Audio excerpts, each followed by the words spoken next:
Então, dando continuidade, gostaria de convidar o Alexandre e o Donizete para comentar os casos e analisar as propostas e dar as respostas às questões que foram levantadas.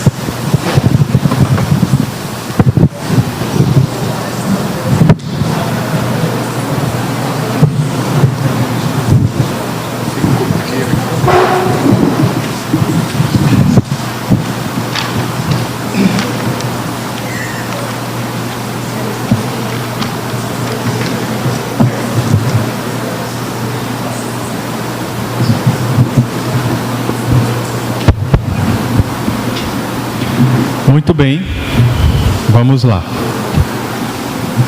Eu vou analisar a proposta número 1 do caso 2 do Mário. Avaliar a trajetória de Mário dentro daquela casa espírita, o seu acolhimento, orientação e encaminhamento. Quais foram as condutas inadequadas e os eventuais prejuízos? Como se sentiria alguém tendo esse tipo de experiência na casa espírita?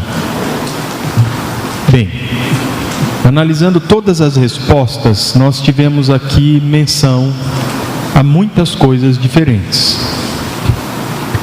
E interessante que quase todos os grupos mencionaram todas as que estão aqui. Fizemos menção a regras, entendido no regimento interno e no estatuto das casas. Sentimos falta do acolhimento, do acompanhamento. Alguns falaram de triagem, usaram expressões semelhantes. Sentimos falta do vínculo.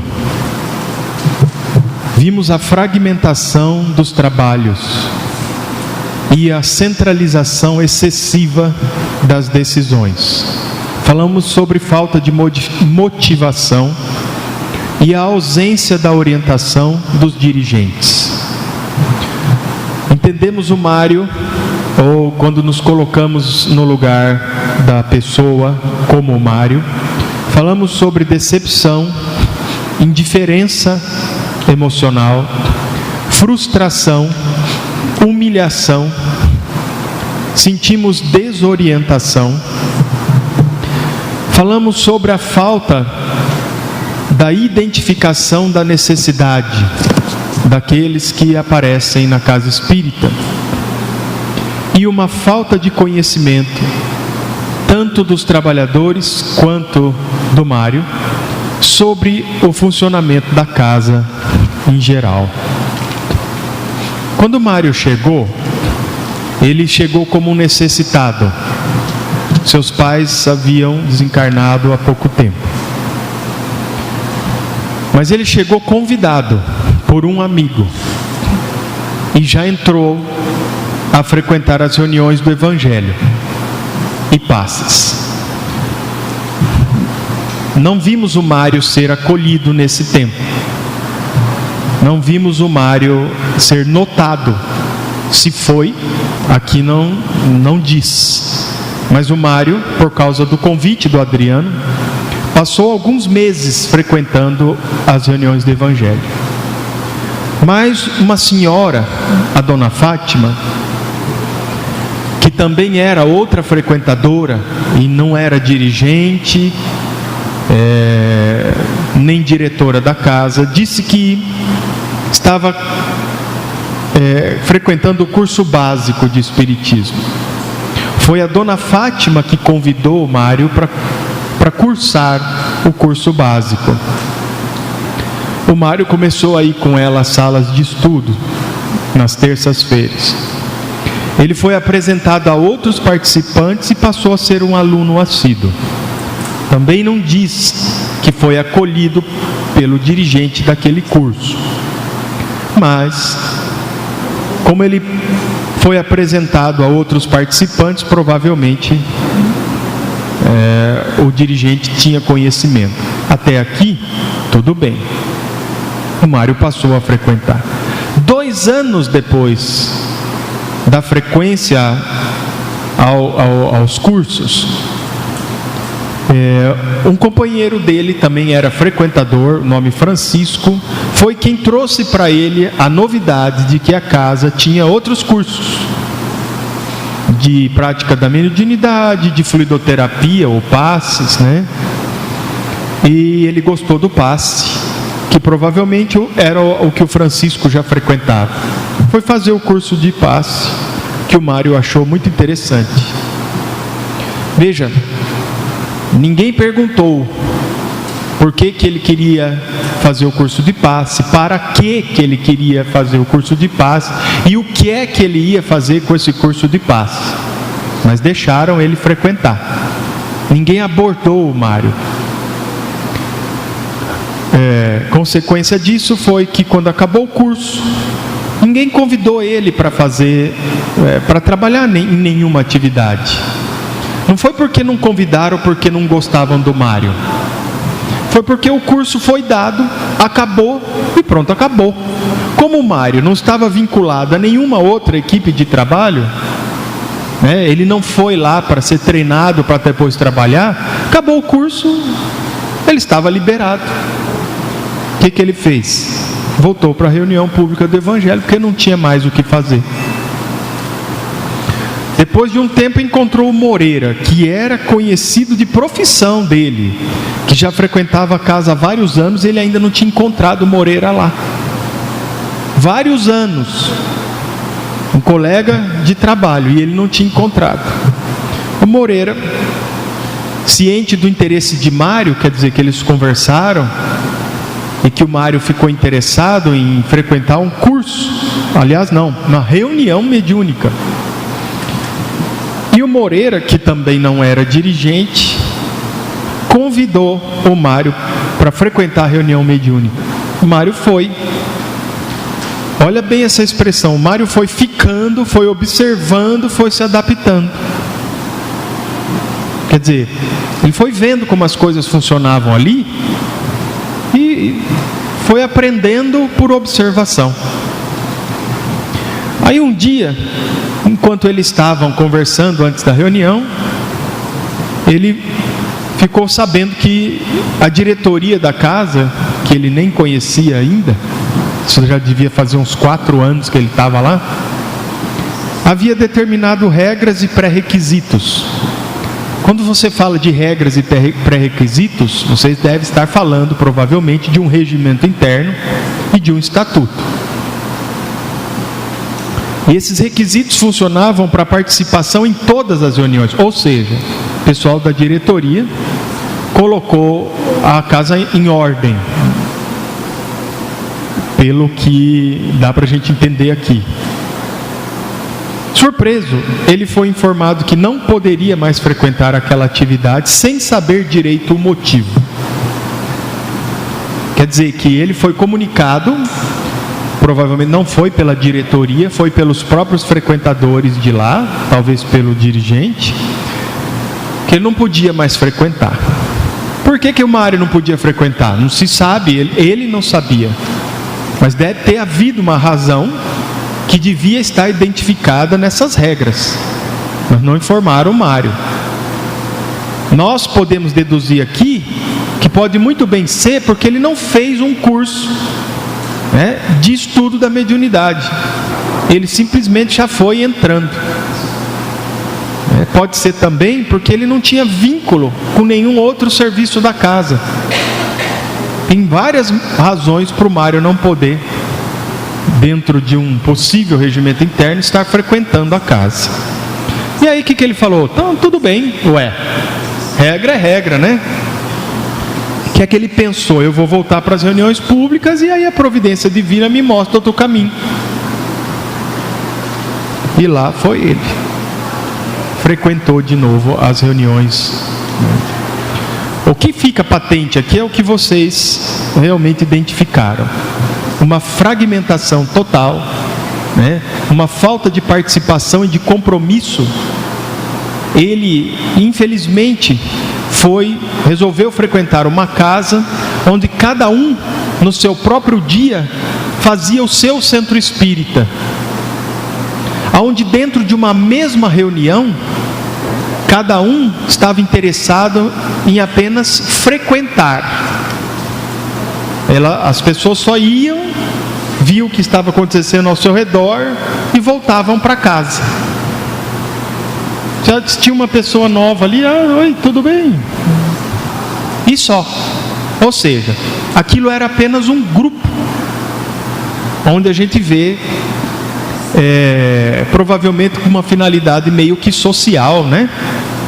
Não havia nenhum compromisso com o progresso. Não havia nenhum sinal de organização com finalidade a qualquer tipo de objetivo. Até que a diretoria resolveu intervir. A história não conta por que a diretoria resolveu intervir. Mas, embora eu tenha visto em alguns grupos o pessoal ficando meio traumatizado, chocado, o coitado do Mário, que foi obrigado a sair de uma reunião que ele já frequentava e tudo mais, né? Mas pensemos bem, quem era o Mário naquela reunião? O Mário era um frequentador, um ouvinte, talvez um curioso, alguém que tinha boa vontade, mas que não sabia o que estava fazendo ali, nem o que ia fazer ali, se é que alguém sabia. Não é? Se é que alguém sabia. Como é que o Mário poderia ajudar num verdadeiro serviço de assistência mediúnica? Se nem se portar como assistente, ele sabia. Não há informações aqui de que ele deveria ser responsável pela sua preparação mental, moral, né, pela sua preparação corporal, que ele deveria ficar em vibração. Mário não sabia nem o que era isso. Bom, talvez sim, porque ele fez o curso de passes, né? Mas um curso de passes não é um curso de estudos mediúnicos. Ele não sabia o que era uma técnica de doutrinação, ele não sabia quais eram os mecanismos da mediunidade. Ele era um frequentador, um curioso, que trouxe apenas a sua boa vontade. Então, há erros em todos os lugares dentro dessa história. E o que deve ficar claro para nós é que não houve nenhuma preocupação com essa dinâmica perpetuadora da casa espírita. A fragmentação pura e simples. Pura e simples. Esse é o meu comentário a respeito dessa primeira proposta. Muito bem. Assim como o Alexandre, nós fizemos algumas visitas aos grupos. E antes de nós passarmos ao resumo das conclusões, eu queria fazer algumas observações que eu acho importante nesta reflexão que nós estamos fazendo. Primeiro, nós temos casas espíritas de diversos tamanhos físicos e tamanhos de quantidade de pessoas e quantidade de atividades. Essas reflexões que nós estamos fazendo, elas servem para todas as casas, porque nós estamos preocupados aqui com o acolhimento, com o atendimento de um frequentador, de alguém interessado em alguma coisa. Com certeza, e a prática mostra isso, quanto maior a casa, quanto mais gente tem na casa, pior é. Significa que os cuidados do atendimento, da atenção, devem ser muito maiores. A estrutura, a organização para o acolhimento deve ser mais cuidada e mais intensa também. Em segundo lugar, nós observamos nos comentários algumas pessoas preocupadas em justificar o problema do lado do frequentador. Assim, mas o frequentador também, ele não se apresentou, ele não disse que estava fazendo alguma coisa ali, o que ele queria. Então, o nosso olhar deve sempre ser do olhar da direção, do grupo, Nós é que estamos acolhendo as pessoas. E nós é que precisamos ter o cuidado de atender bem, de acolher bem. Porque nós recebemos variados tipos de pessoas, cada uma com as suas necessidades, com os seus problemas, com as suas dores, com a sua personalidade. Então nós podemos ter pessoas que são extrovertidas, que chegam, olha, eu estou chegando pela primeira vez, eu queria ser atendido, eu queria fazer um curso, eu queria aprender doutrina, e outras que não vão nem dizer boa noite, não vão conseguir nem estender a mão, tão acanhadas que estão, muitas vezes chegando ao centro espírita até com medo de acontecer alguma coisa extraordinária, baixar um espírito, coisa dessa natureza. Então a preocupação deve ser sempre nossa, dos diretores, de estabelecer um sistema, uma rotina de acolhimento que seja da melhor maneira possível. Muitas pessoas vão à casa espírita procurando satisfazer necessidades e desejos próprios. E nem sempre nós estamos prontos, ou nem sempre nós temos atividades para atender. E nós não precisamos ficar preocupados com isso, porque cada casa espírita, cada grupo tem as suas possibilidades. Então é comum assim, olha, eu vim aqui porque eu queria receber uma carta da minha mãe que desencarnou. Vocês fazem isso? Olha, infelizmente nós não fazemos esse tipo de atividade. Ah, que pena.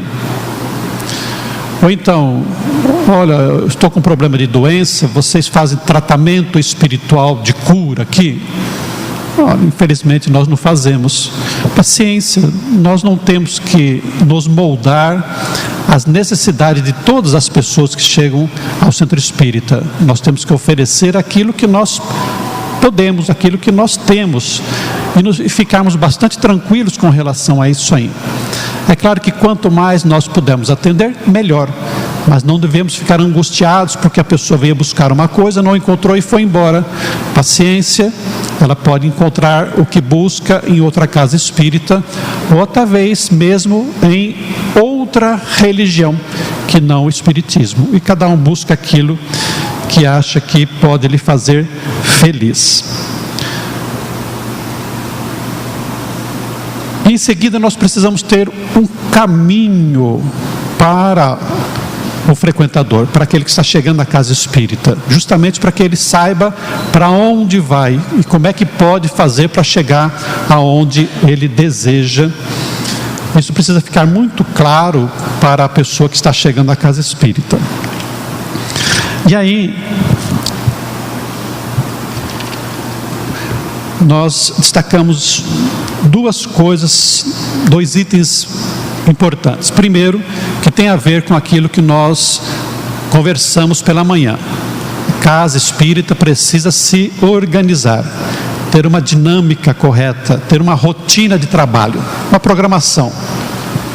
Tudo aquilo que a casa espírita oferece, como oferece e como nós podemos fazer para nos integrarmos nessa dinâmica da casa espírita. E aí, em relação ao acolhimento do Mário, de qualquer outra pessoa, nós estabelecemos aqui, por aquilo que nós pudemos entender, mais ou menos uma sequência para fazer algo que é acolher e encaminhar a pessoa que está chegando pela primeira vez. Primeiro, acolher a pessoa. Nós precisamos ter um esquema de funcionamento, de acolhimento, para que essa pessoa, quando chegar às portas da casa espírita, já estar ali sendo recepcionada de uma forma muito simpática, muito agradável, de tal maneira que ela se sinta confortável em receber. Essa é uma experiência que muitas casas espíritas estão realizando. Recepcionistas que estão ali no portão, na porta de entrada da casa, às vezes até na calçada, esperando chegar a pessoa para lhe dar o cumprimento, para lhe dar um bom dia, boa noite, entregar uma mensagem, indagar dela o que ela está procurando, o que ela está necessitada, e aí fazer os primeiros encaminhamentos. E aqui nós temos o primeiro atendimento, porque haverá uma conversa, se ela quiser, porque nós não podemos impor nada, uma conversa que nós chamamos de atendimento fraterno. E aí nós entramos na segunda parte, que seria a informação. Nós vamos conversar mais detalhadamente com a pessoa, vamos passar a ela todas as informações sobre como funciona a casa espírita e vamos conversar sobre as suas necessidades, as suas buscas, os seus desejos. E em seguida, que seria o terceiro passo, seria direcionar a pessoa para aquilo que é necessário. Ela está procurando o Evangelho, o passe, a água fluidificada, está procurando o estudo, ou somente palestras, ou estudo da mediunidade. Então, conforme as necessidades, nós vamos fazer o encaminhamento, o direcionamento. O quarto passo seria o acompanhamento. Ou seja, após o direcionamento, nós precisamos saber se ela realmente está seguindo aquela trilha, se ela foi bem atendida, se ela foi recepcionada no setor para onde foi direcionada, qual está sendo o resultado desse atendimento. É uma questão de acompanhamento dos resultados, porque às vezes a pessoa foi encaminhada, nem foi, ou se foi atendida, foi mal atendida, ou então não está alcançando o resultado que ela esperava. Então, a casa espírita precisa estar acompanhando a pessoa que chegou à casa espírita para verificar quais os resultados com o trabalho que nós estamos realizando. Porque às vezes nós estamos com problemas no meio do campo, né? No meio do caminho. Que a gente faz um trabalho inicial de recepção de atendimento fraterno muito bom, mas aí na segunda parte, que seria o atendimento específico, está prejudicado. E nós precisamos alcançar um resultado, que é o conforto, a consolação da pessoa. E aí, depois que essa pessoa se fixa na casa, nós precisamos tentar prepará-la para o crescimento, para o trabalho, para se transformar numa pessoa que está também servindo à casa e ao próximo. E aí entra 1, 2, 3, 4, 5, sexto passo, que seria quando nós percebermos que esta pessoa está preparada para prestar algum tipo de serviço, nós fazemos o convite. E aí é preciso que os dirigentes estejam bastante atentos aos potenciais de cada criatura, às qualidades, às habilidades. Para que serve aquela pessoa? Onde ela pode ajudar? Quais são os potenciais que podem ser desenvolvidos?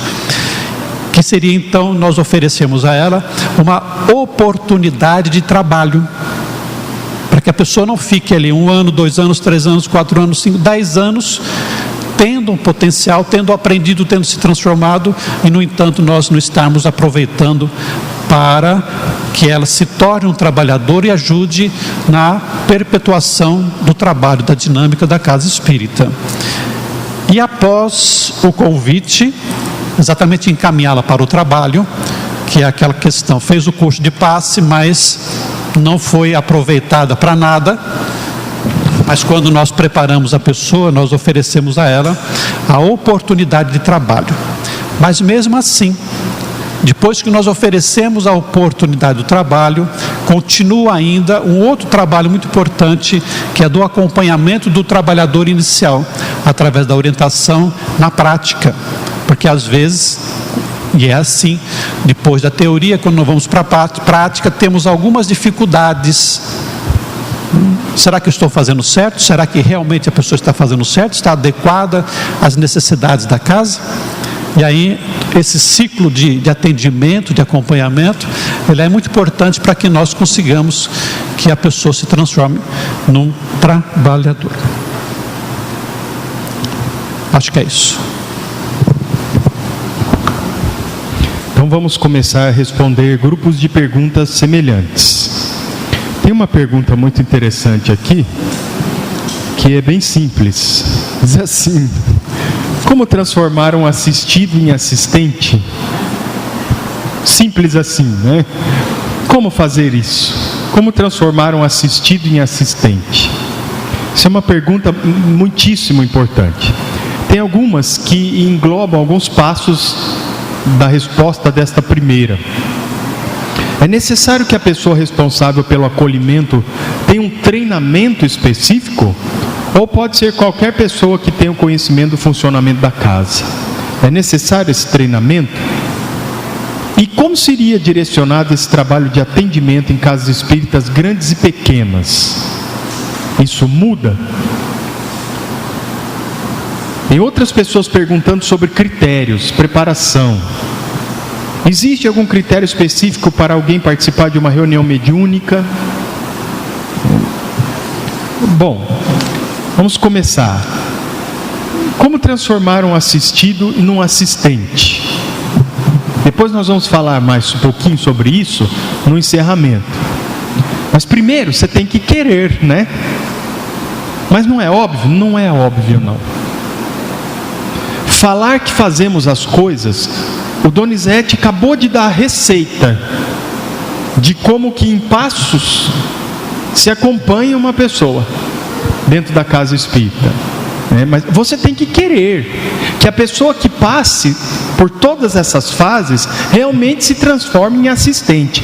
Sabe o que é um assistido? E sabe o que é um assistente? Porque afinal de contas, assistidos todos somos, para sempre. E assistentes, de certa forma, também seremos.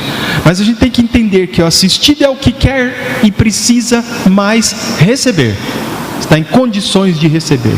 E o assistente é aquele que quer e que está em condições mais de doar.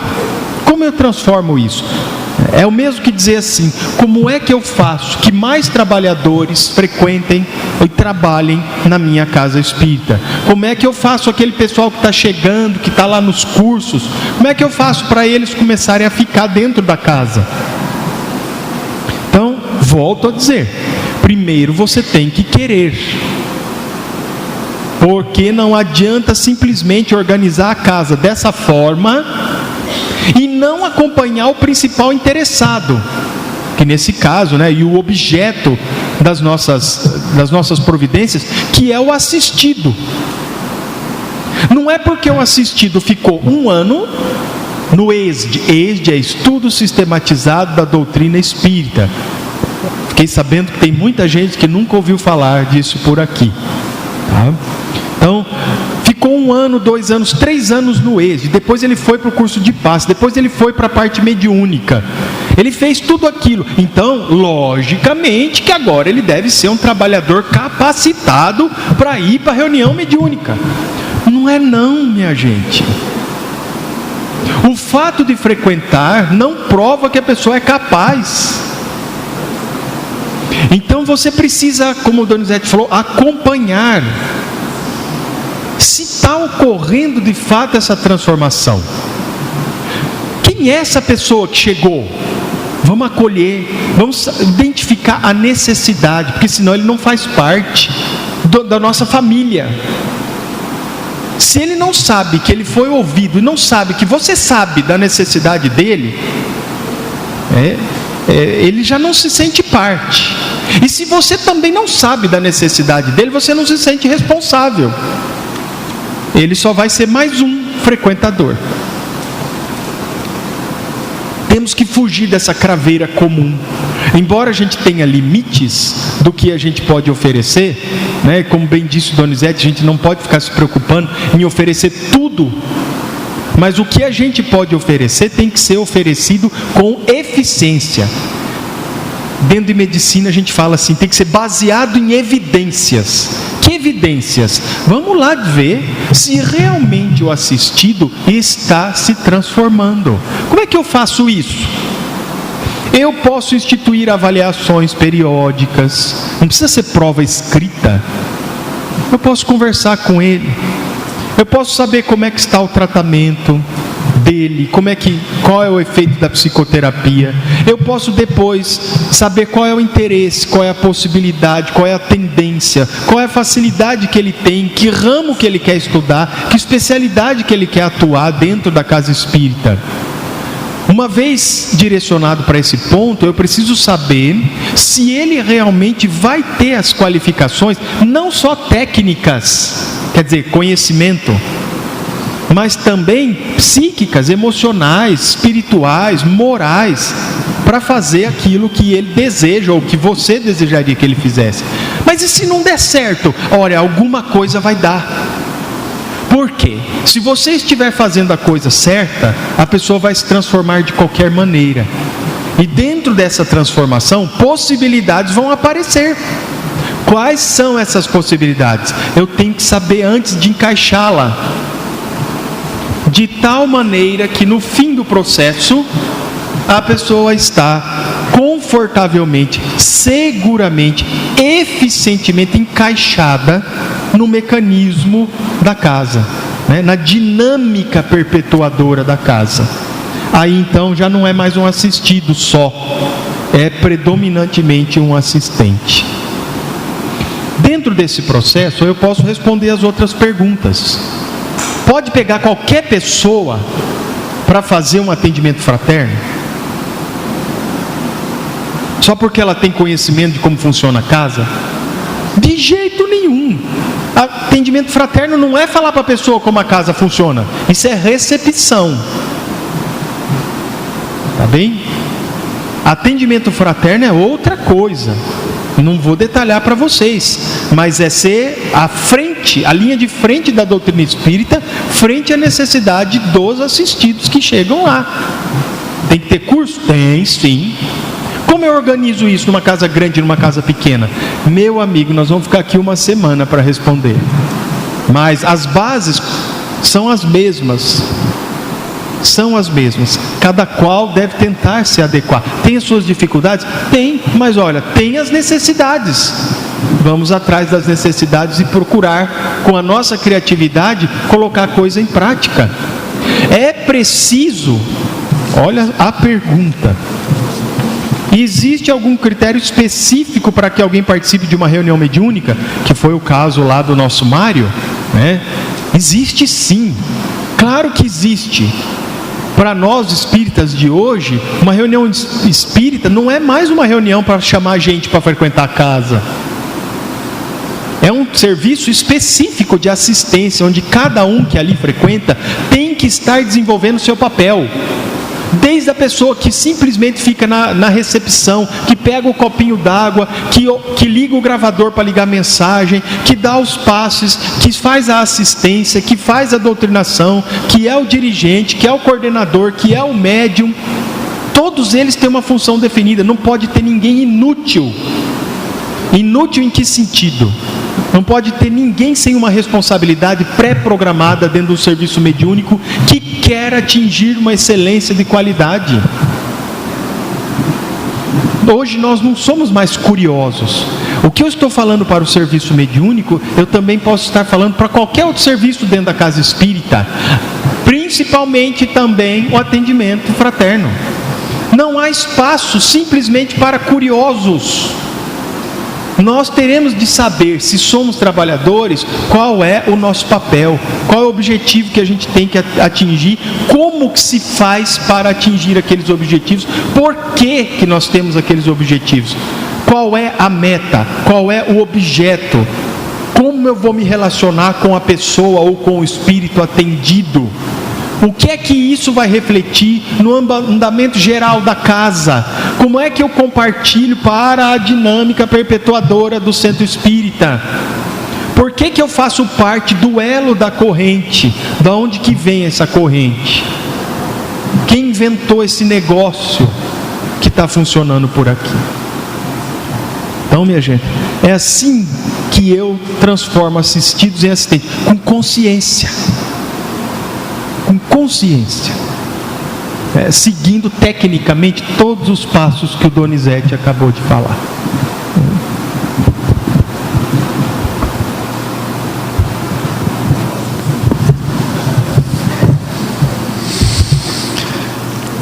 Quais os critérios que devem ser utilizados para identificar aquele frequentador apto ao trabalho? Critério chama-se atenção. dirigentes precisam estar atentos a como se manifesta, como é a pessoa, o frequentador da casa espírita. Eu vou dar algumas dicas, tá? Primeiro, que interesse demonstra o frequentador pelo estudo, por uma palestra? Como assim? Você faz uma palestra, faz um estudo. Como é que nós vamos perceber a pessoa interessada? Posso perguntar? Ótimo. Posso fazer um comentário ao que você está falando? Olha, eu estudei esse assunto no livro tal. Poderia falar sobre isso? É alguém interessado, né? Estou interessado na palestra, no assunto. Se é uma pessoa que dorme, se é uma pessoa que não tem frequência, é uma pessoa interessada? Não. Tudo isso deve ser observado pela diretoria. Nos grupos de estudo, é alguém que se manifesta com frequência? É alguém que fala, que argumenta? Ou é alguém que fica lá assim... Fala alguma coisa? Não, tá bom, concordo. Parece que vai ser um trabalhador. Parece que pode ser um expositor, um orador, um atendente fraterno. Como é que essa pessoa se relaciona com os demais do grupo? É alguém que conversa? É alguém que gosta de trocar ideia? Ou alguém que está sempre caladão, não fala nada, não se interessa? Então é essa atenção que nós precisamos ter. E nós temos na nossa casa espírita, lá onde a gente frequenta, uma atividade que de vez em quando nós incrementamos, que é a oportunidade para que as pessoas façam uma exposição preliminar, especialmente nas reuniões mais íntimas, de estudo, de cursos.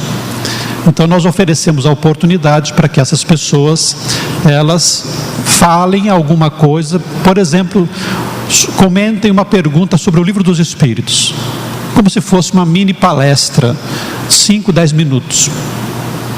Ora, se nós estamos precisando de expositores espíritas, a pessoa falando 5, 10 minutos bem, pesquisando, né?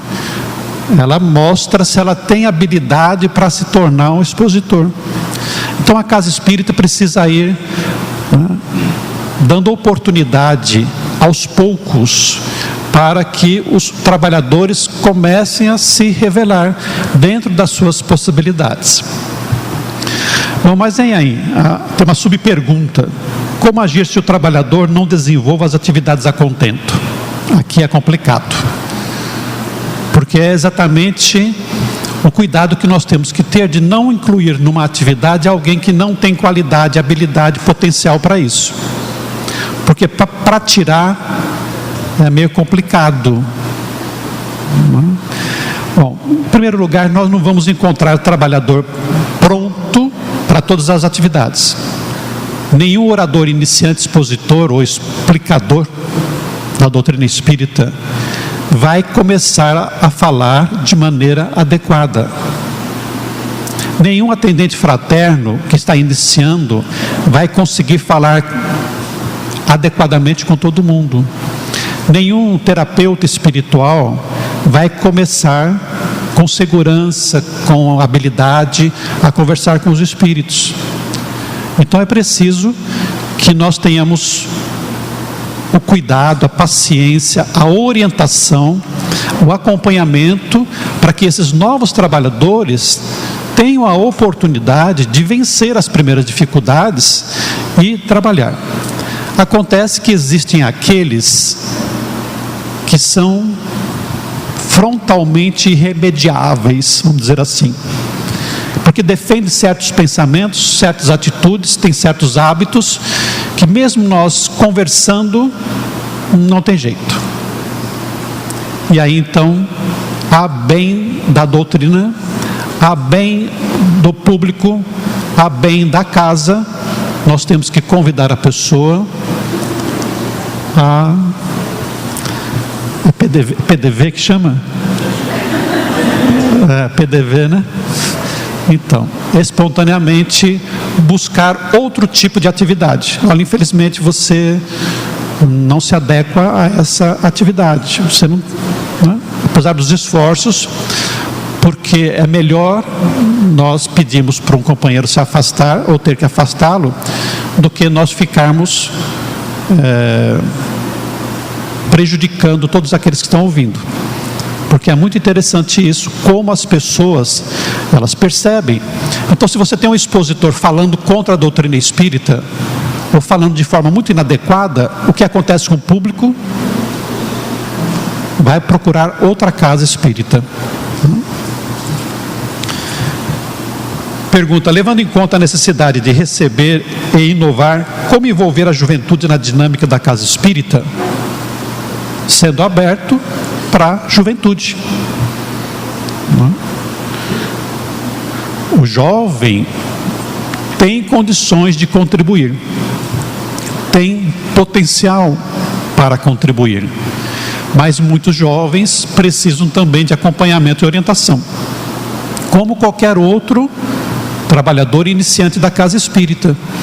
Então hoje não há mais motivo algum para nós fazermos qualquer tipo de limitação quanto à idade. Uma vez nós ouvimos um companheiro, não sei se foi o Haroldo Dutra, ou outro companheiro, foi o Perry de Carvalho. Hoje, um estudante de direito pode se tornar juiz com 23, 24 anos. É jovem. Como é que você vai impedir um juiz, intelectualmente, culturalmente, dizer a ele: não, você é muito novo para participar da casa espírita? Não é. Então, não podemos mais levar em conta a questão de idade, até porque o espírito é imortal. Então, qual é a postura da casa espírita? A mesma com todo mundo. Observar quais são os potenciais que ele tem, o que ele pode fazer, o que ele pode dar para casa. E aí você acompanhar para, como em qualquer situação, verificar se ele está desenvolvendo a contento a atividade.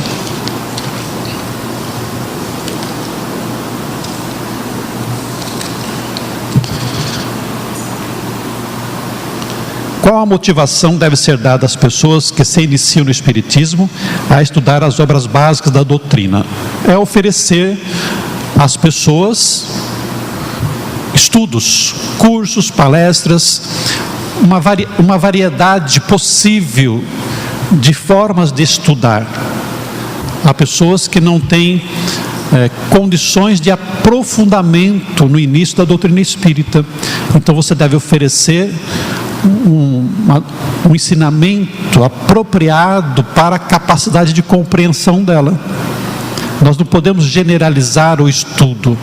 Há estudos em grupo que são muito aprofundados.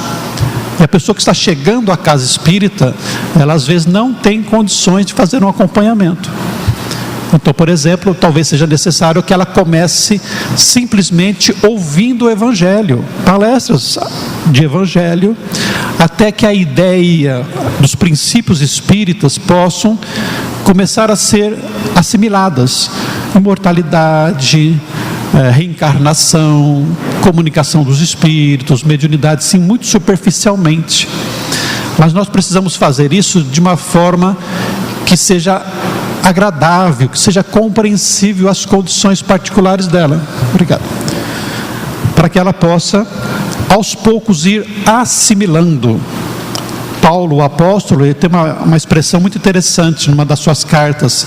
Ele diz assim: não vos alimentei com manjar, mas com leite. Por quê? Porque no começo nós não estamos preparados como crianças a receber o doce, mas precisamos do alimento mais puro. É a mesma coisa, a casa espírita precisa saber o que oferecer de aprendizado na doutrina espírita para quem está chegando à casa espírita.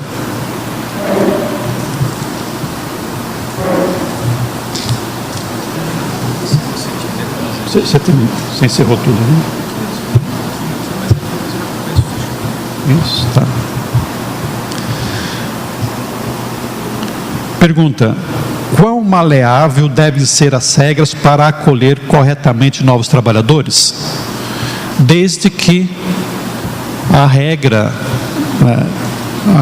a exceção ou a mudança, ela não prejudique o contexto geral, que isso não implique em conflito interno na casa. Vou dar o nosso exemplo. Nós temos um curso básico de doutrina espírita. São 3 módulos: o Evangelho, o Livro dos Espíritos e mediunidade. Para quem não conhece nada de doutrina espírita, deve fazer todos os módulos numa sequência: o Evangelho, o Livro dos Espíritos e mediunidade. Mas a pessoa fala assim: mas eu estou com sintomas de mediunidade, às vezes eu passo mal, não tem como ser mais rápido um pouco? Bom, qual é a sua disponibilidade? Não, à noite eu não faço nada, eu posso vir mais tempo no centro espírita. Então nós oferecemos a possibilidade dela frequentar o Evangelho e o Livro dos Espíritos simultaneamente. Ela economiza, cada módulo são 6 meses, ela economiza 6 meses para chegar à reunião mediúnica, porque o curso básico que nós oferecemos é o caminho para a pessoa chegar a uma reunião mediúnica, que costuma ser sempre o problema mais difícil de se lidar numa casa espírita. Então, ela pode ir direto para a reunião mediúnica porque está com sintomas, com dificuldades? Não, não pode. Mas dá para dar uma antecipada um pouquinho? Dá. Mas eu sou de uma outra casa espírita, eu já sou médium, já participo de reunião mediúnica, já estudei doutrina. Como é que eu faço aqui? Vou ter que fazer todo o curso de novo? Começar lá no Evangelho, o Livro dos Espíritos, mediunidade? Não, você já tem conhecimento? Tenho. Não, mas então você pode fazer apenas o módulo mediunidade, porque cada casa trabalha com mediunidade de um jeito. Nós vamos te conhecer, você vai conhecer a nossa maneira de trabalhar. Então a pessoa não precisa fazer todo o curso, faz apenas o módulo mediunidade. Nós estamos quebrando a regra de que para praticar a mediunidade precisa fazer um curso, a parte teórica? Não, nós estamos adaptando a regra às necessidades, às possibilidades, aos potenciais particulares de cada um. Mas se chegar alguém que vai entrar direto na mediúnica, não, isso não vai dar. Então, percebo que a maleabilidade, onde que está nessa situação? É isso.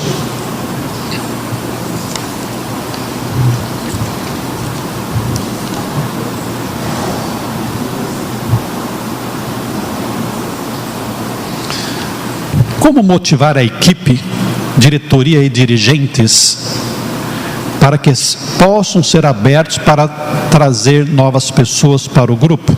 Deve ter sido um frequentador que perguntou isso, né?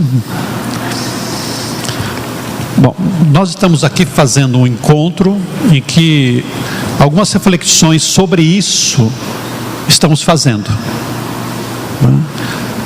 Não são todos dirigentes, não são todos diretores, mas se eu sou um frequentador da casa espírita e sei do que é o bom, daquilo que é ideal, eu posso exatamente ser capaz de procurar os nossos diretores e exatamente conversar com eles sobre como nós podemos melhorar a nossa casa, como nós podemos fazer maior integração, como nós podemos dar maior oportunidade aos outros.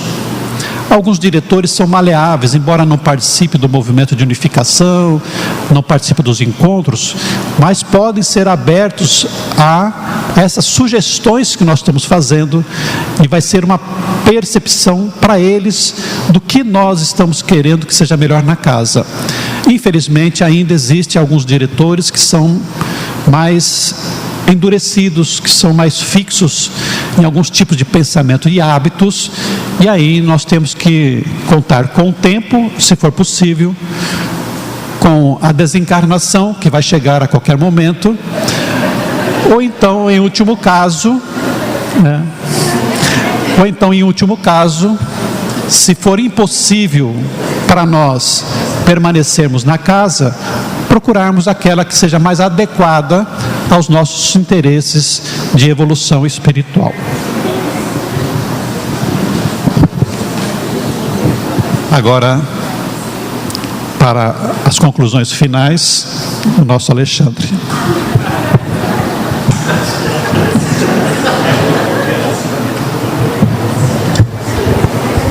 É duro quando o único recurso é a desencarnação, né?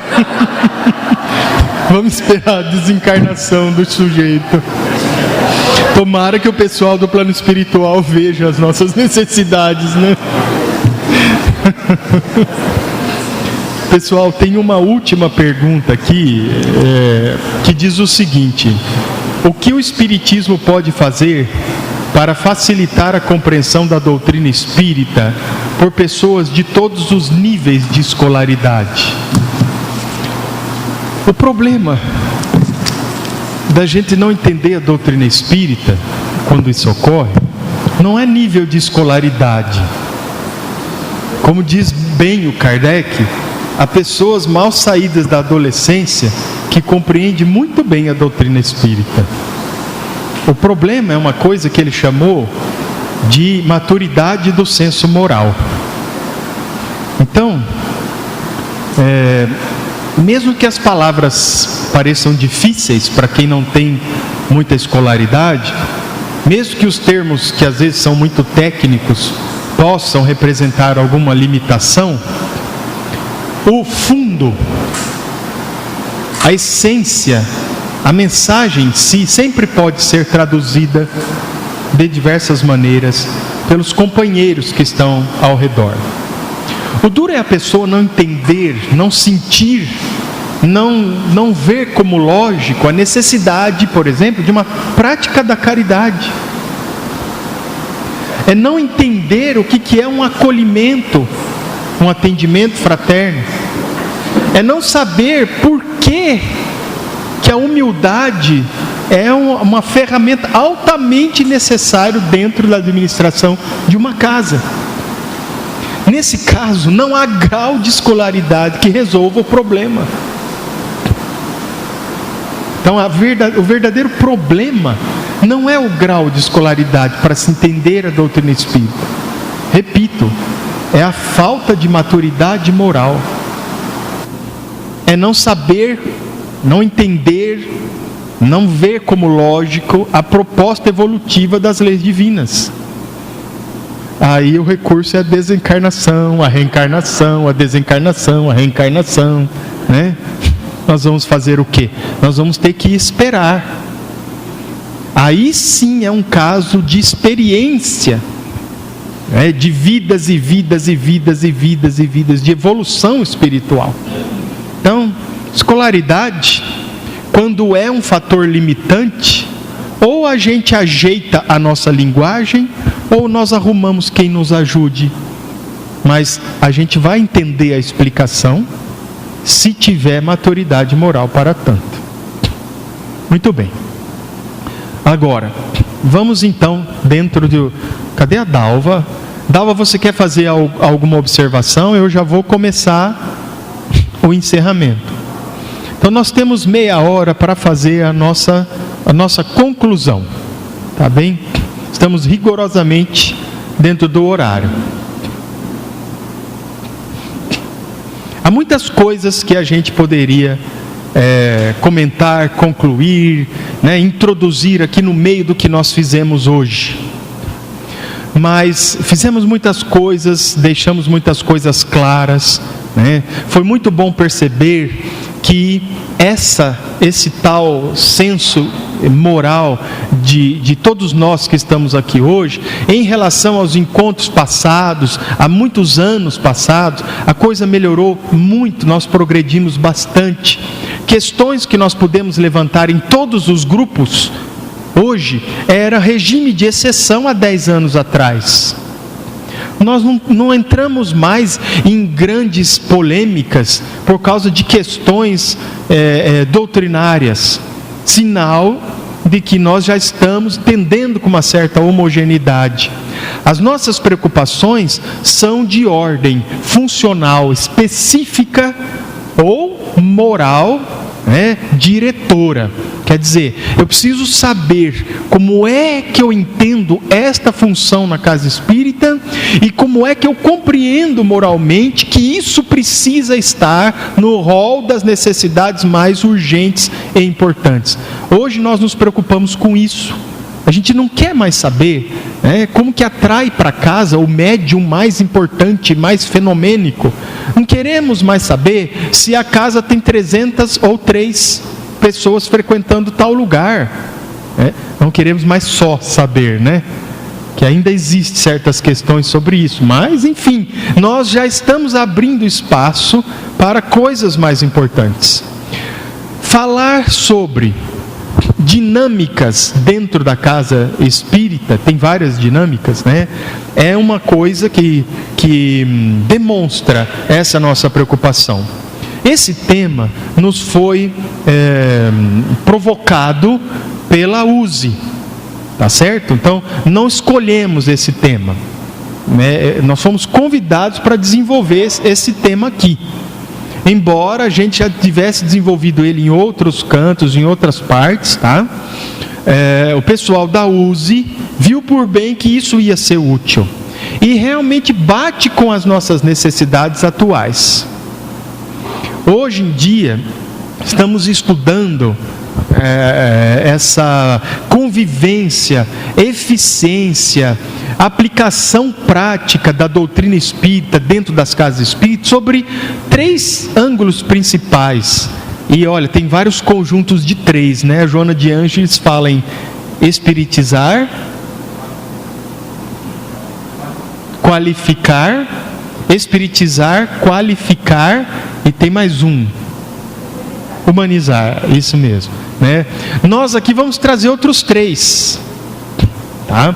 Que é a dinâmica fraterna, a transformação do assistido em assistente, que levarão à dinâmica perpetuadora da casa espírita.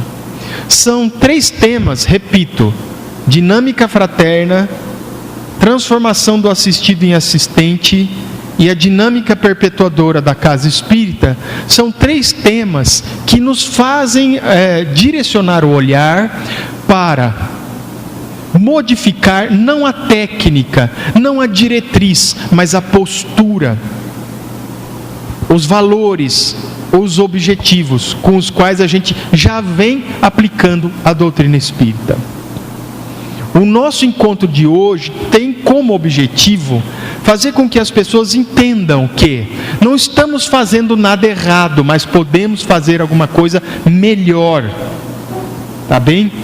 Não estamos não estamos criticando a maneira como as pessoas estudam a doutrina espírita dentro de cada um das suas instituições, mas estamos lembrando que há propostas de compreensão da doutrina espírita cada vez mais amplas, cada vez mais nobres, cada vez mais superiores moralmente falando, que quando aplicados à nossa experiência de dirigir, frequentar ou presidenciar a casa espírita, pode levar a nossa rotina a passos muito mais eficientes.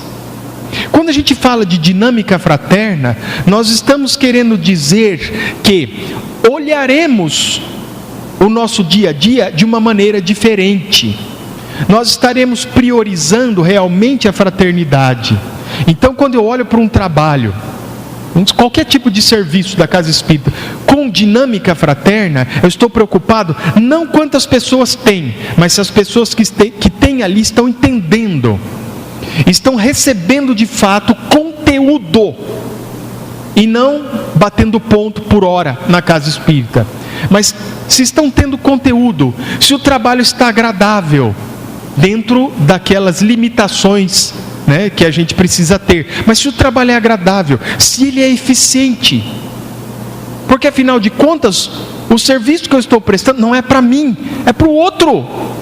Eu fazendo para o outro, faço para mim. é o amor em ação, é a caridade. Então, se eu estiver simplesmente batendo ponto, se eu estiver dourando a pílula, se eu estiver exibindo títulos de doutor, de especialista, de não sei mais o que, simplesmente, sem me preocupar se a mensagem que eu estou levando é realmente eficaz, né, dentro de uma casa, eu não tenho dinâmica fraterna. Eu preciso, como consequência da dinâmica fraterna, me preocupar em preparar a casa, o estatuto da casa, o regimento interno da casa, para me dar condições de operacionalizar a dinâmica fraterna. A consequência mais direta dessa preocupação é a transformação de assistido em assistentes. Uma coisa é consequência da outra. Quando eu passo a me preocupar com as pessoas e como elas estão se comportando, evoluindo, estando, se integrando dentro da casa espírita, eu já estou com o olhar, eu já vou adotar a tal da dinâmica fraterna. Mudam-se certas regras do regimento, elevam-se determinadas precauções e condições morais do estatuto, deixa-se de lado determinados hábitos e tradições que são contraproducentes, modificam-se determinados objetivos que vão agregar muito mais valor, tudo pensando na dinâmica fraterna. Repito então que a consequência dessa forma de pensar fraternal e as modificações para operacionalizar a casa, para isso, tem como consequência direta a transformação do assistido em assistente. Então, a transformação do assistido em assistente demanda, como nós já respondemos naquela pergunta, todos aqueles passos que o Donizete foi exemplificando para nós. Vamos fazer um pequeno exemplo do ideal.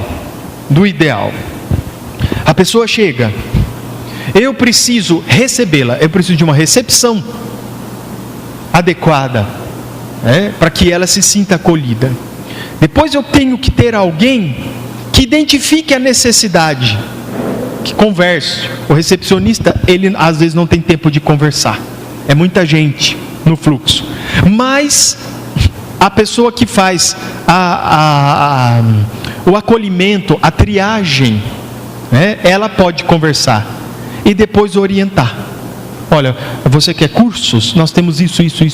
Você quer só o evangelho? Nós temos isso. Você está precisando de passe? Nós temos isso.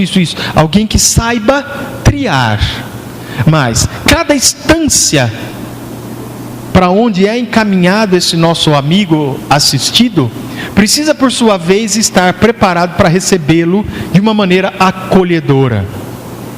Então aí nós teremos de fato o atendimento fraterno, nós teremos as entrevistas dos dirigentes de cursos para as pessoas que estão querendo adentrar aqueles cursos. Por que você está aqui? Qual é o seu conhecimento prévio? Eu quero lhe apresentar o nosso objetivo, o nosso cronograma. Eu preciso fazer você entender que isso aqui não é um clube social e muito menos um lugar que você vai ficar para frente, é um canto de passagem. Eu vou fazer esse curso, mas depois eu vou fazer outro, e depois eu vou fazer outro. Eu não vou ficar aqui 3 anos, 4 anos, 5 anos, repetindo a mesma coisa. Dentro dos trabalhos mais específicos, de cunho mediúnico, de cunho terapêutico, psicoterapia, fluidoterapia, seja lá o que for, é preciso haver dirigentes capacitados para receber, por sua vez, os que foram formados lá dentro dos cursos específicos, foram formados dentro desses cursos, para passarem por estágios dentro dos serviços da casa. Quem é você? Como é que você chegou aqui? Olha, vou te apresentar o nosso modo de trabalhar. Para que serve o que estamos fazendo? Qual vai ser o seu papel específico? Aqui dentro, você faz parte da equipe e não do grupo. E por fazer parte de uma equipe, você tem uma responsabilidade que lhe será cobrada. Mas você tem o mérito de dividir as conquistas. Você partilha da responsabilidade, mas partilha das conquistas, partilha dos objetivos alcançados, das alegrias, das emoções. Você faz parte da equipe. Isso não é mérito do dirigente nem da diretoria. É seu também. Quando essa pessoa estiver assim integrada, ela é realmente um assistente da casa. Quando nós, falando de dinâmica fraterna, pensando em dinâmica fraterna, fizermos as modificações necessárias, pensando nas pessoas que são objeto da nossa fraternidade, e estivermos transformando os assistidos em assistentes, quando a gente reparar que, olha, já está sendo efetivo, já estamos conseguindo transformar assistidos em assistentes, automaticamente nós conseguimos o terceiro tripé dessas nossas questões. Nós já estaremos operando dentro da dinâmica perpetuadora da casa espírita. Por quê? Porque ela vai crescer, porque ela vai se expandir, porque ela vai se autoabastecer de novos trabalhadores. Mas a minha preocupação não deve ser simplesmente abastecer a casa de trabalhadores e de frequentadores, porque afinal de contas nós desencarnamos, reencarnamos, desencarnamos, reencarnamos.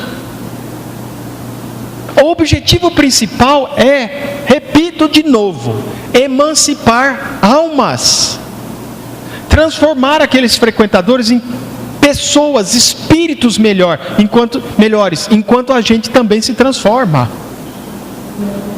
A dinâmica perpetuadora da casa espírita não é da casa espírita simplesmente, é da doutrina espírita, é da mensagem de Cristo, é da socialização das propostas evolutivas das leis divinas, é da conscientização dos seres humanos da possibilidade que lhes é dada através de Jesus, através da doutrina, de tornarem-se coisas melhores dentro desse universo e terem, por sua vez, mérito de receber recompensas, como contentamento, como depois a felicidade, a harmonia, uma saúde relativa enquanto encarnados, mas principalmente pisar um degrau a mais na escala evolutiva.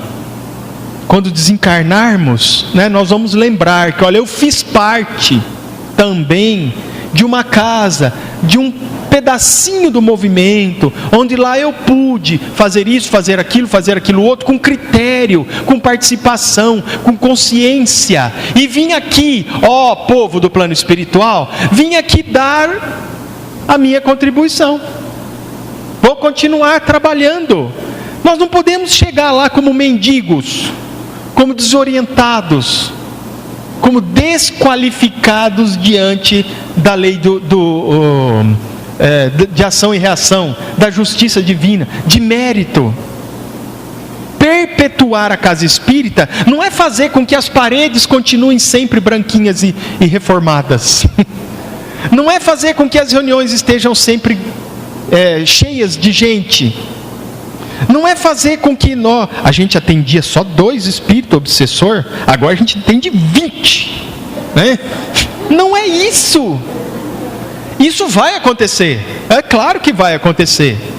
Por quê? Nós estamos crescendo também fisicamente, mas o importante é perpetuar progresso, consciência, entendimento, união, comunicação com o pessoal do lado de lá. Essa é que é a nossa o nosso verdadeiro objetivo. Este nosso encontro é um passinho que nós damos hoje rumo a esse tipo de entendimento. Quando voltarem para suas casas, nós voltarmos para as nossas casas, nós vamos enfrentar aqueles problemas que nós deixamos lá. Quem se modificou, fomos nós, hoje. Mas quando a gente voltar amanhã, está lá tudo que nós deixarmos. Mas e aí, o que você vai fazer? Como é que nós vamos encarar as coisas? Como é que nós vamos resolver o que nós deixamos lá? Com visão diferente, pessoal. Com uma forma de ver o mesmo problema que antes nós não enxergávamos. Com uma consciência maior. Consciência é um negócio fantástico, porque ela liberta a gente de uma série de empecilhos, de pedrinhas no nosso caminho. Eu passo a me importar menos se o fulano tem uma opinião diferente e quer ser o dono do pedaço lá na terça-feira. Deixa ele ser o dono do pedaço, desde que ele seja também uma pessoa bem intencionada, né? E não vá pôr em perigo a casa espírita. Renuncie. Não é isso que você quer, não é aparecer. Dentro da nossa consciência nós queremos evoluir e ajudar os outros a evoluírem. Então puxa, é ótimo que o outro queira aparecer, porque ele assume a responsabilidade que eu já não tenho tempo mais para ter, por exemplo. Uso bem esse tipo de coisa que poderia ser um empecilho. Te ajudo, minha irmã, te ajudo. Vá com tudo, pegue essa cruz e leve. Eu estou ali, vou te ajudar também. Você tem um outro ponto de vista, mas olha, qual é o objetivo? É o mesmo. Dou a minha contribuição e vou indo. Eu não tenho mais preocupações com relação a se a casa está enchendo, se a casa não está enchendo. Eu tenho outros tipos de preocupação. Eu me liberto disso daí. Eu não tenho mais melindres. Por quê? Porque o serviço não é meu. Minha é a oportunidade de participar. O serviço não é meu. Mas se todo mundo pensar assim, o centro espírita vai ficar abandonado. Não.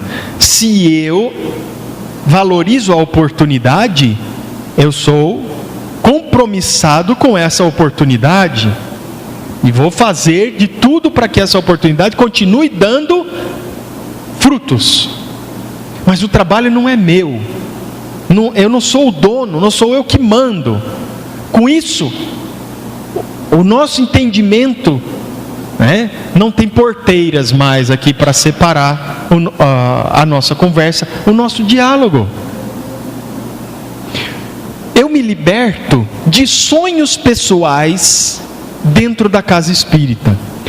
Eu tinha um sonho de fazer com que isso aqui atendesse 300 pessoas por semana lá na assistência social. Mas aí aparece fulano dizendo que agora as leis não permitem mais. O que quer acabar com isso daqui?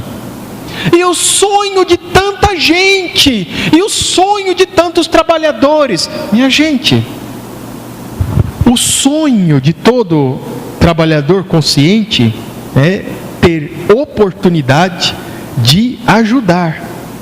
A forma como eu farei isso é secundária, mediante conflitos que podem ser resolvidos quando um cede. Sejamos nós os primeiros a ceder, com o exemplo de colaborar. Eu cedo, mas eu vou estar junto, mas eu também quero trabalhar, eu não posso perder essa oportunidade. Qual o objetivo de brigar pela forma? Como os espíritos dizem para Kardec, olha, vocês se entendam aí com a sua linguagem. A nossa preocupação é o fundo, é o objetivo, é o que precisa ser alcançado.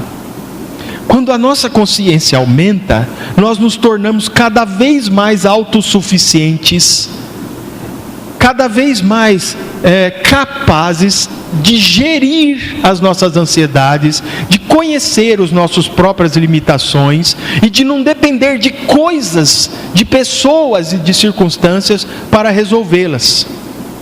Nós assumimos a nossa barca. Então, dependemos menos do que os outros vão pensar de nós.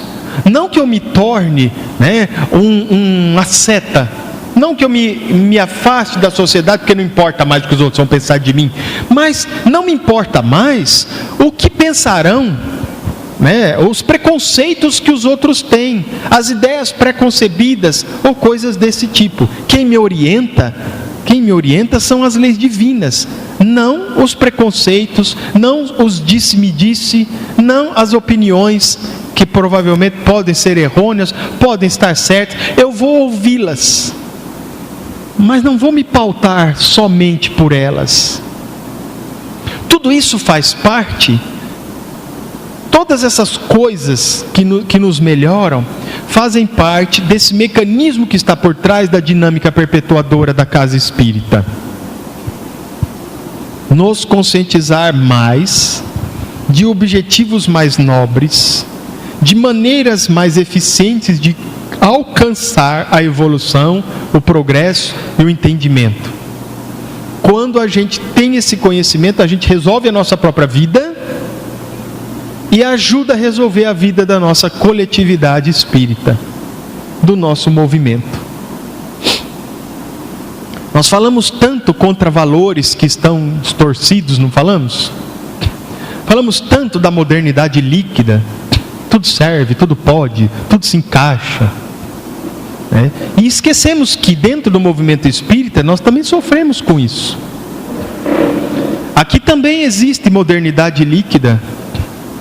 Aqui também está cheio de opiniões esquisitas por ali e por lá.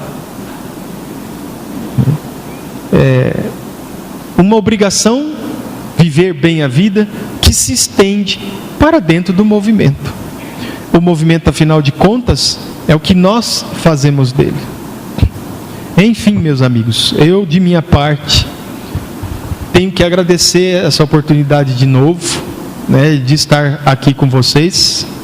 A paciência de pessoas que vieram de longe, que aguentaram o dia todo, fisicamente cansativo para todos nós, mas é uma felicidade ver que existe eco no coração das pessoas, dos espíritas, para propostas de não digo inovação, mas de melhoramento, de reavaliação do que nós estamos fazendo todos os dias. Certamente que os espíritos desencarnados, espíritas, preocupam-se em encontrar justamente isso, eco no coração das pessoas. E aqueles que falam por eles estão diminuindo, pelo menos ostensivamente, de tal modo que sobrará para nós a responsabilidade de abrir essa porta nos vários locaizinhos onde nós estivermos, ou locaisões, sobrará para nós a essa responsabilidade. Quando formos deixados à nossa própria sorte, entre aspas, o que faremos? Como nos comunicaremos com eles? De que maneira nós deixaremos que as orientações do plano espiritual cheguem até nós? Por enquanto, tendências do passado ainda regem a nossa forma de lidar com os que são as portas dessas mensagens. Nós mitificamos, nós idolatramos, nós emprestamos várias coisas que não são reais. Como faremos quando os nossos heróis forem nós mesmos? Quando não pudermos mais apontar para o nosso amigo que está lá na diretoria, lá na dirigência, assim, olha aqui, Divaldo falou isso, aquilo. Emmanuel falou isso, aquilo. Claro que sempre teremos as obras de referência. Claro que sempre teremos. Mas nós não poderemos mais usá-los como bengalas para, como advogados parciais, defendermos os nossos pontos de vista. Nós precisaremos dessa consciência maior para a gente se entender, para a gente andar sozinho. Então, muito obrigado mesmo pela boa vontade de estarmos todos aqui, né, e de fazermos com que esse negócio se materialize um pouquinho mais para dentro das nossas casas espíritas. Donizete, você quer... Muito obrigado, gente. Muito obrigado.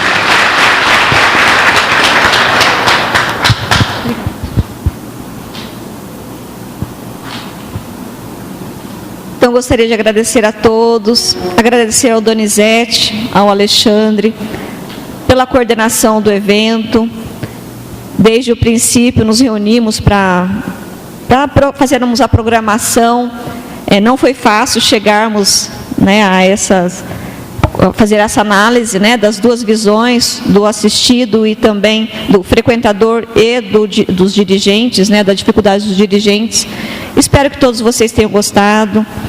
São reflexões que devemos levar para o nosso dia a dia, nas nossas casas, refletir sobre nós mesmos. O principal é nos colocarmos em condições de modificar os nossos pensamentos, as nossas atitudes, perante os problemas que todos nós passamos no dia a dia das nossas casas espíritas. Então, hoje, aqui, nós tivemos participantes de várias cidades. Tivemos participantes de Tupã, Assis, Marília, Lupércio, Garça, cidade sede, Quintana, Herculândia, Gália, Bastos, Veracruz, São Paulo, Ocauçu e Paulópolis. O nosso agradecimento a todos vocês. Nós não fizemos o cálculo de todos, porque ainda falta uma lista do grupo de apoio que também estava no evento. Então, por isso, nós não colocamos a quantidade ainda. Depois nós passaremos a vocês, tá bom? Então, nosso agradecimento a todos que aqui vieram. Sabemos que não é fácil deixar a casa num domingo de manhã, chegar aqui bem cedo, ficar o dia todo. Mas foi um dia, a meu ver, muito proveitoso. Espero que para vocês também. Um dia de confraternização, de esclarecimento, de reflexão. Então, nosso agradecimento a todos vocês. E eu gostaria também de agradecer a todos que trabalharam para que esse evento fosse possível ser realizado. Desde o pessoal da cozinha, que trabalharam muito, pessoas que às vezes gostariam de estar aqui, mas que se dedicaram lá para preparar o nosso alimento. Nós precisamos do alimento espiritual, mas também dependemos ainda do alimento material. Então, agradecer a todos eles, a todos que trabalharam no apoio, carregando cadeiras, mesas, organizando o local desde ontem. Então, nosso agradecimento aos que estão filmando, que depois nós vamos disponibilizar o vídeo que será editado. O Daniel vai encaminhar por e-mail a todos aqueles que anotaram o e-mail na lista. Então, será encaminhado o link para que vocês tenham acesso ao evento, que vai ser postado no YouTube posteriormente. Tá bom? Então, nosso agradecimento a todos. O próximo evento será em Tupã, no próximo ano, o 36º encontro. Então, todos já fica aí o convite a todos. Depois Tupã fará a divulgação. Tá bom? O agradecimento também ao Rodrigo Pastorelli, que veio aqui fazer a apresentação musical. Muito obrigada, Rodrigo. E, finalmente, a todos realmente que trabalharam. Tá bom? A Helena quer falar alguma coisa? Então, queria convidar a todos para o próximo evento em Tupã e agradecer em nome de todos os presentes o carinho com que fomos recebidos, o delicioso almoço, lanchinho. E a gente sabe que tudo isso não é fácil, né? Tudo tem que ser preparado com antecedência, tudo é muito caro. Então, de coração, nós agradecemos a toda a equipe que nos preparou tudo com muito carinho. Muito obrigada. Que Deus abençoe a todos.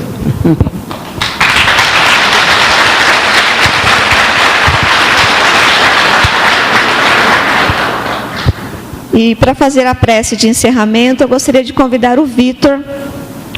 Vitor, por favor, venha até aqui. Eu sei que tem bastante mosquitinho, gente, mas é que nós estamos ao lado do bosque aqui, tá? O último evento também teve. Obrigado, Rita. Muito bem. Vamos então nos preparando.